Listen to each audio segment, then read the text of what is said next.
Item ಯಾವುದೇ ಇರಲಿ try ಮಾಡಿ ಆಚಿ ಚಿಕನ್ ಮಸಾಲಾ. ಇರಾನ್ ಹಾಗೂ ಅಮೆರಿಕ ಯುದ್ಧ ಮತ್ತಷ್ಟು ಭೀಕರವಾಗ್ತಾ ಇದೆ. ಅಮೆರಿಕ ಅಧ್ಯಕ್ಷರಿಗೆ ಇರಾನ್ ಎಚ್ಚರಿಕೆಯನ್ನು ನೀಡಿದೆ.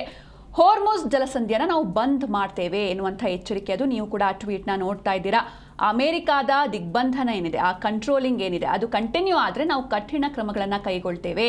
ಇಂಧನ ಮಾರುಕಟ್ಟೆ ಮತ್ತೆ ಅಸ್ಥಿರ ಆಗುವಂತಹ ಆತಂಕ ಕೂಡ ಎದುರಾಗ್ತಾ ಇದೆ. ಯುರೇನಿಯಂ ಒಪ್ಪಿಗೆ ವಿಚಾರವನ್ನು ಇರಾನ್ ತಳ್ಳಿ ಹಾಕಿದೆ. ಹೀಗಾಗಿ ಪ್ರತಿಕ್ರಿಯೆಗೆ ಸಶಸ್ತ್ರ ಪಡೆ ಸಿದ್ಧ ಅಂತ ಇರಾನ್ ಕೂಡ ಹೇಳಿದೆ. ಅಂದರೆ ಮುಖ್ಯವಾಗಿ ಅಮೆರಿಕ ಹೇಳ್ತಾ ಇರುವಂಥದ್ದು ಅಣ್ವಸ್ತ್ರವನ್ನು ಇರಾನ್ ಹೊಂದಲೇಬಾರ್ದು. ಹಾಗೆ ಯುರೇನಿಯಂ ಎನ್ರಿಚ್ಮೆಂಟ್ ಏನಿದೆ, ಅಂದರೆ ನ್ಯೂಕ್ಲಿಯರ್ ಬಾಂಬ್ ಅಥವಾ ಇದನ್ನು ತಯಾರಿಸಬೇಕು ಅಂದರೆ ಯುರೇನಿಯಂ ಬೇಕು. ಹೀಗಾಗಿ ಅದನ್ನು ಎನ್ರಿಚ್ ಮಾಡಬಾರ್ದು, ಪ್ರೊಡ್ಯೂಸ್ ಮಾಡಬಾರ್ದು ಅನ್ನೋದಾಗಿ ಅಮೆರಿಕ ಹೇಳ್ತಾ ಇದೆ. ಆದರೆ ಇದಕ್ಕೆ ಇರಾನ್ ಒಪ್ತಾ ಇಲ್ಲ.